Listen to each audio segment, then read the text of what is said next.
जय श्री कृष्ण सर। आप सभी का आपके अपने चैनल आरजे भक्ति जोन पर स्वागत है।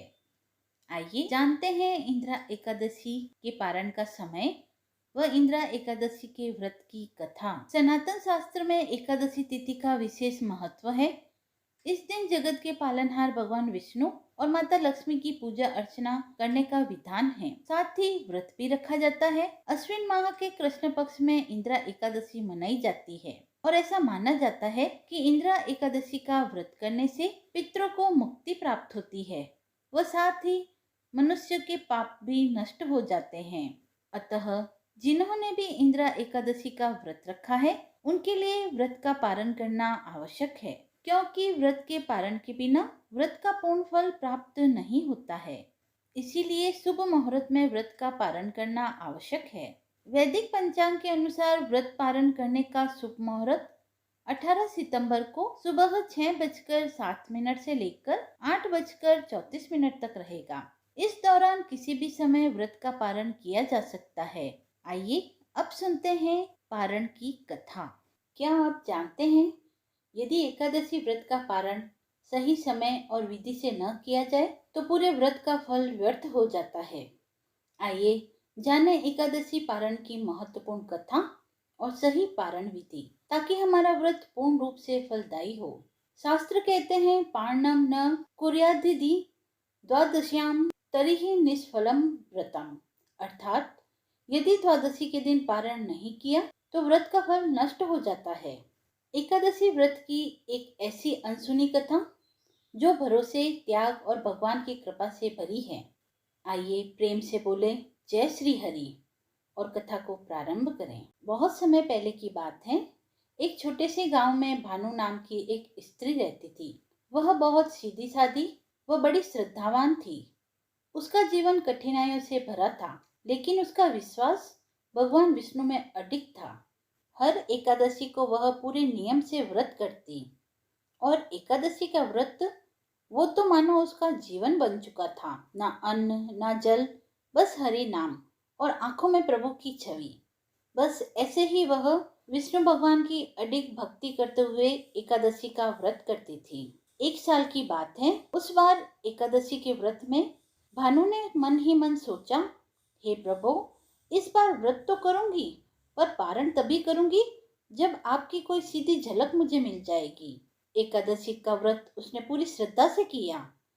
दिन का सूरज भी डूब गया। एकादशी बीत गई। द्वादशी का सूरज चढ़ आया, लेकिन भानु ने अन्न का दाना तक नहीं छुआ।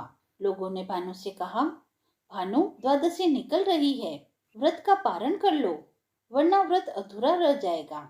भानु मुस्कुराकर बोली, मैंने व्रत हरि को अर्पित किया है, पारण भी उन्हीं की इच्छा से करूंगी। जब वे स्वयं संकेत देंगे तब मैं पारण कर लूंगी।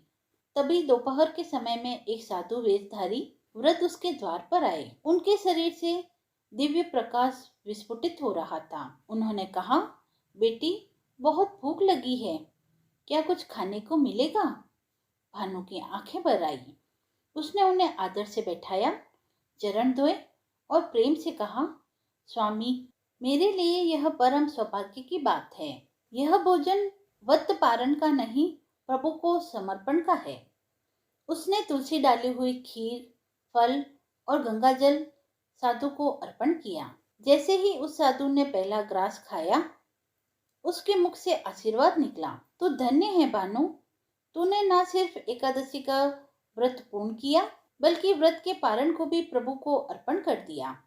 भानु की आंखों से अश्रुधारा बह निकली और साधु पल भर में दिव्य रूप लेकर अदृश्य हो गए। वह और कोई नहीं, स्वयं भगवान श्री हरि थे। उसी क्षण भानु ने व्रत का पारण किया और उसका जीवन सुख, प्रेम और ईश्वर की कृपा से भर गया। जब भी एकादशी का आप भी व्रत करें और द्वादशी को व्रत का पारण करें, तो वह पारण प्रभु का स्मरण करके प्रेम और श्रद्धा के साथ पहले उन्हें अर्पण करें, फिर स्वयं ग्रहण करें, क्योंकि कभी कभी व्रत का पारण ही प्रभु का दर्शन करने का मार्ग बन जाता है। एकादशी का व्रत सबसे कठिन माना गया है, लेकिन इस कठिन तप में ही सबसे गहरी कृपा भी छिपी होती है। जहाँ भानु का व्रत पारण प्रभु के दर्शन का माध्यम बना, लेकिन उसकी सच्ची परीक्षा तो उसके बाद शुरू हुई।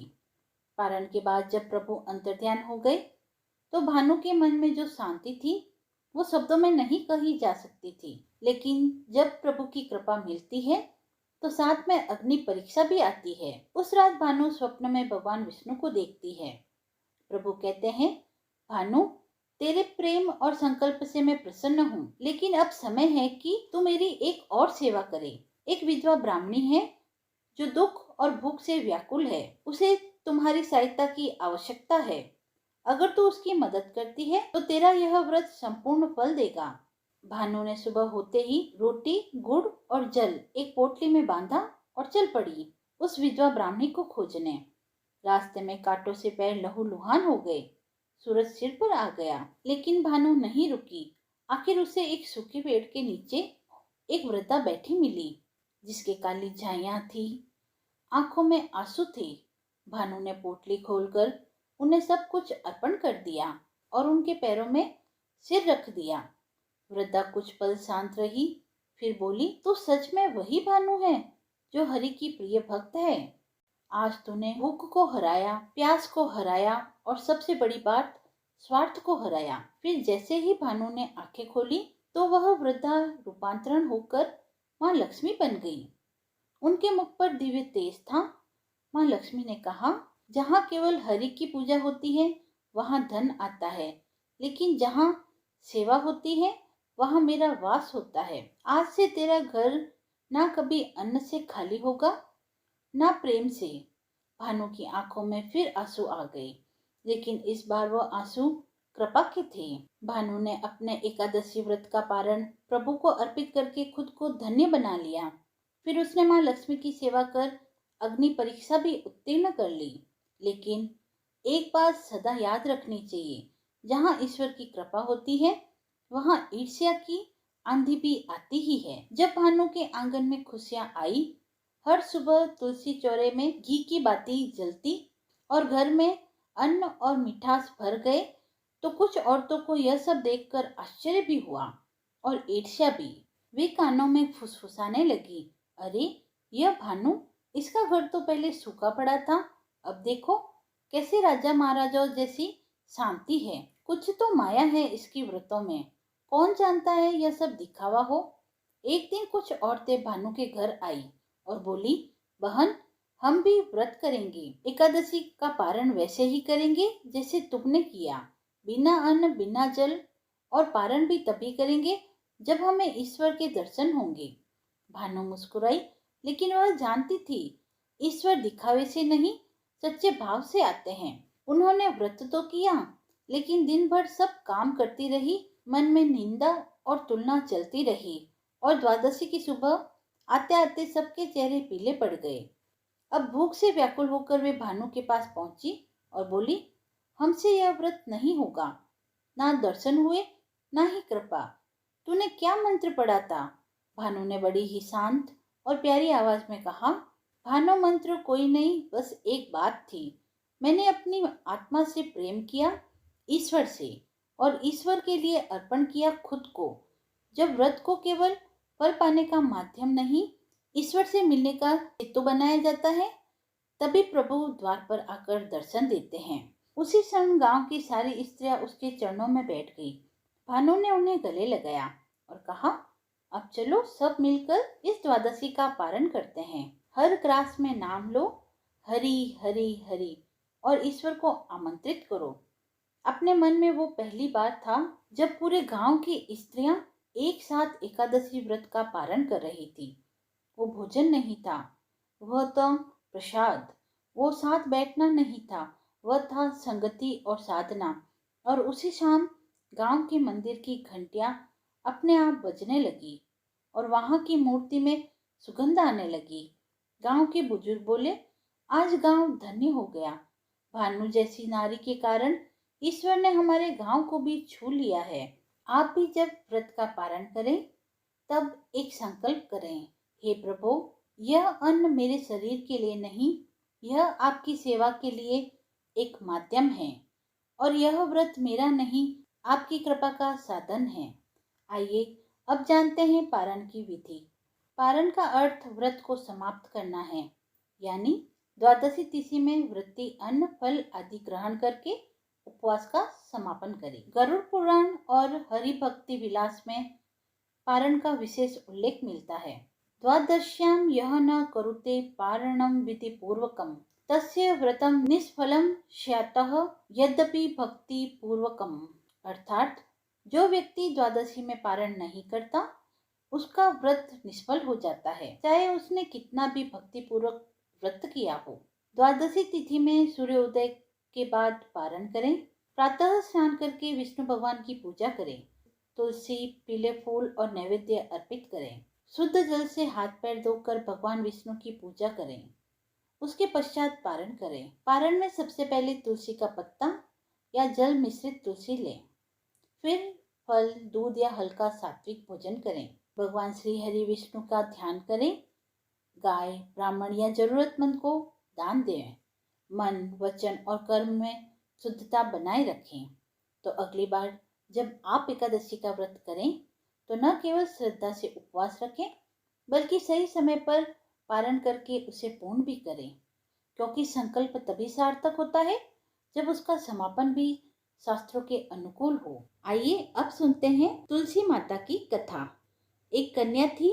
जब वह थोड़ी बड़ी हुई और उसको समझ में आने लगा, तब से ही वह तुलसी माता जी की पूजन करती थी। उसके प्रतिदिन का नियम था कि तुलसी माता जी का पूजन करने के बाद ही वह खाना खाती थी। जब वह कन्या शादी के लायक हुई तब उसके माता पिता ने उसकी शादी करवा दी।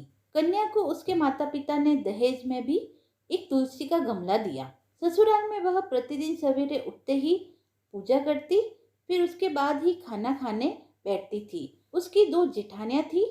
वह दोनों उसका मजाक उड़ाती थी कि बड़ी नियम धर्म वाली बनती है। उन दोनों को उससे बहुत ईर्ष्या होती थी, इसीलिए वो दोनों तुलसा जी का गमला एक दिन छुपा देती है। वह कन्या बड़ी मुश्किल से गमला ढूंढ कर लाती है, अच्छे से पूजा करती है और फिर खाना खाती है। वह रोज गमला ढूंढ कर ले आती थी। एक दिन उसकी जेठानी ने क्या किया कि गमले को बहुत दूर फेंक दिया। कन्या ने खूब ढूंढा पर उसे वह गमला ना मिला। वह बहुत परेशान हुई। उस दिन तो उसने खाना भी नहीं खाया।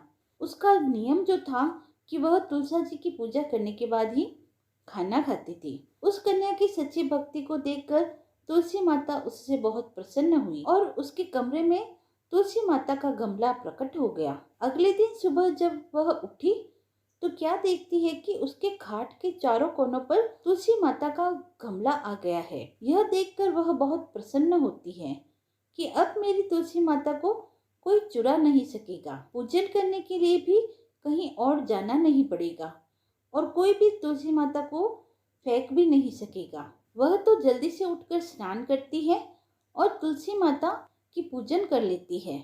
जब वह खाना खाने बैठती है तो उसकी जेठानियां मजाक करने लगती है कि लो, देवरानी का नियम धर्म पूरा हो गया है। उसी से पूछती है कि तुलसी जी की पूजा कर ली?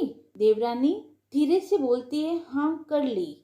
जेठानियां बोलती है, कहाँ से कर ली पूजा? गमला तो फेंक दिया था। देवरानी कहती है कि देख लो, मेरे कमरे में खाट पर तुलसा जी लग रही है। जेठानियां बहुत शर्मिंदा होती है और बोलती है, देवरानी तेरी भक्ति सच्ची है, हमने तुझे बहुत परेशान किया, हमें माफ कर देना। देवरानी उन्हें माफ कर देती है। हम भी तुलसी माता से यही प्रार्थना करते हैं कि हे तुलसी माता, जैसी कृपा आपने उस देवरानी पर करी वैसे ही कृपा हम पर भी बनाए रखना। अगर आपको यह कथा रोचक और ज्ञानवर्धक लगी हो तो आप वीडियो को लाइक करें, चैनल को सब्सक्राइब करें और कमेंट बॉक्स में श्री हरि लिखना न भूलें। जय श्री हरि। धन्यवाद।